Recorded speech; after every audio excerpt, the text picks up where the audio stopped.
류현진의 소속팀 토론토 블루제이스가 2연패로 2023 미국 프로야구 메이저리그 아메리칸리그 와일드카드 시리즈 3전이 승제해서 2연패의 쓴맛을 보면서 플레이오프가 끝났습니다. 류현진은 이번 시즌을 끝으로 토론토와 맺은 4년 계약이 만료되었고 선수 생활을 이어가려면 새로운 둥지를 찾아야 하는데 지난해 팔꿈치 인대 접합 수술을 받고 14개월간 재활한 끝에 올해 8월 복귀한 류현진은 12경기에서 3승 3패 평균 자책점 3.46을 기록했습니다. 복귀 후에 가을 야구의 갈림길에서 노련함으로 토론토 블루제이스를 플레이오프로 이끌었지만 토론토는 류현진과 재계약을 거부했고 류현진은 새로운 팀을 찾지 못한다면 친정팀 한화 이글스로 복귀를 선택할 가능성이 높지만 메이저리그 빅마켓 양키스가 류현진에게 관심을 보이고 있습니다. 2019 시즌 종료 이후 토론토와 4년 총액 8천만 달러 규모의 계약을 체결한 류현진은 올해까지 계약 기간을 모두 채웠고 FA 자격을 취득하면서 자유의 몸이 된 류현진은 새로운 팀을 찾고 있습니다. 캐나다 현지 매체 스포츠넷의 벤 니콜슨 스미스는 5일 자신의 SNS를 통해서 브랜든 벨트, 맷 체프먼 등 토론토의 FA 선수들과 관련한 소식을 전하던 중 류현진의 이름도 언급하면서 류현진은 메이저리그 팀과 계약하고 싶다고 밝혔다고 전했습니다. 류현진은 2013년 빅리그에 데뷔한 이후 올 시즌까지 78승을 기록했고 남부럽지 않은 커리어를 쌓았지만 하지만 부상 등의 이유로 풀타임 시즌이 생각보다 많지 않았고 토론토 이적 이유만 놓고 본다면 2021 시즌 딱 한 차례에 불과했다는 점에서 먹튀라는 말이 나오기도 했으며 메이저리그 전문가는 류현진이 10년 넘게 메이저리그에서 활동하면서 실제로 건강한 적은 3년이 채 되지 않는다면서 이를 지적하기도 했습니다. 미국 잔류와 한국행을 놓고 기로에 선 류현진이 어떤 선택을 내리게 될까 주목되고 있으며 류현진의 미국 에이전트사인 보라스 코퍼레이션은 작년 류현진이 서비스 타임 10년째를 달성했다고 알렸습니다. 서비스 타임은 선수가 MLB 현역 로스터에 등록된 기간을 의미하는데 172일을 채워야 1년을 인정을 받으며 여기엔 부상자 명단에 등재된 기간도 포함됩니다. 한국인 선수가 서비스 타임 10년을 달성한 건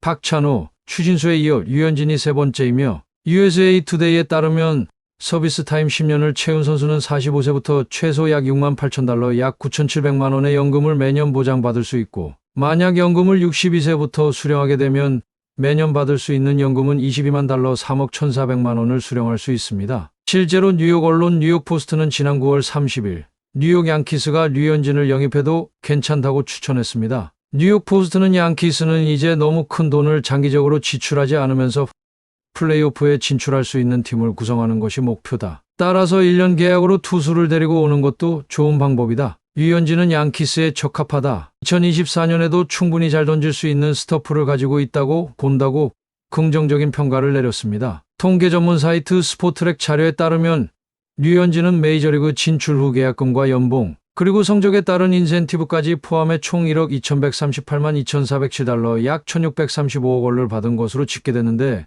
각종 세금과 에이전트 비용 등으로 대략 50% 정도를 지출한다고 쳐도 약 823억 원을 번 셈입니다. 지난 2013년 한국 프로야구 출신 투수로는 최초로 포스팅 시스템을 통해 메이저리그에 진출한 류현진은 LA 다저스와 토론토 두 팀에서 보낸 11시즌 동안 통산 186경기를 185선발 78승 48패 평균 자책점 3.27의 성적을 기록했고 내년에 37세가 되는 적지 않은 나이와 부상 이력 때문에 빅리그 진출 후 풀타임 시즌은 6번밖에 소화하지 못한 것은 류현진의 최대 약점으로 꼽히는 점에서 불리하나 때문에 첫 번째 FA 때처럼 장기 계약은 쉽지 않겠지만 적당한 규모의 1-2년 계약은 가능할 것이라는 전망이 나오고 있는 것이죠. 숱한 스타 선수를 보유한 양키스는 2017년부터 지난해까지 6시즌 연속 포스트시즌에 진출했으나 올해는 가을 야구 탈락이 확정됐습니다. 주포 에런 저지가 부상 때문에 장기간 자리를 비웠고 마운드에서는 에이스 게리코를 제외하면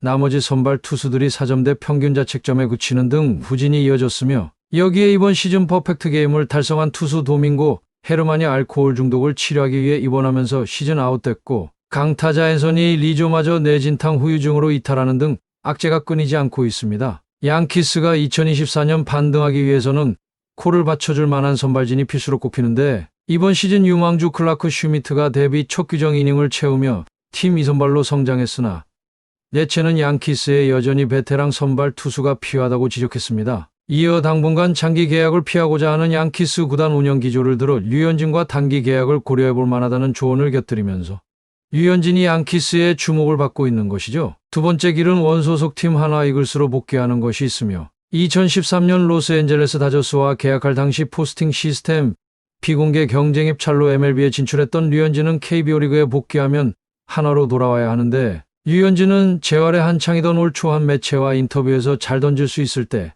한화로 복귀하고 싶다고 밝힌 바 있습니다. 류현진은 아직 공식적으로 향후 계획에 대해 밝힌 적은 없습니다. 원소속 팀 하나도 류현진 복귀 가능성을 놓고 다각도로 검토 중이므로 그러나 현실적으로 빅리그 잔류 의지를 보인 류현진을 곧바로 영입하기는 쉽지 않고 야구계에서는 2025년 개장 예정인 한화의 신구장인 베이스볼 드림파크 완공에 맞춰 류현진 복귀를 추진할 것이라는 이야기가 나오고 있습니다. 하지만 양키스로 합류해도 과연 아메리칸 리그에서 버틸 수 있을지가 관건인데 류현진은 수술을 마치고 구속이 현저히 떨어진 상태로 아무리 제구로 잡는다고 해도 느린 구속은 금방 익힌다는 점에서 불리한 요소로 꼽힙니다. 류현진은 항상 일의 징크스를 떨치지 못하고 있는데 강판되는 일도 자주 있습니다. 지난 9월 24일 미국 플로리다주 세인트 피터즈버그 트로피카나 필드에서 열린 템파베이 레이스와 원정 경기에서 선발 등판에 4이닝 7피안타 3홈런을 맞으면서 부진했는데 류현진이 한 경기 홈런 3개를 맞은 건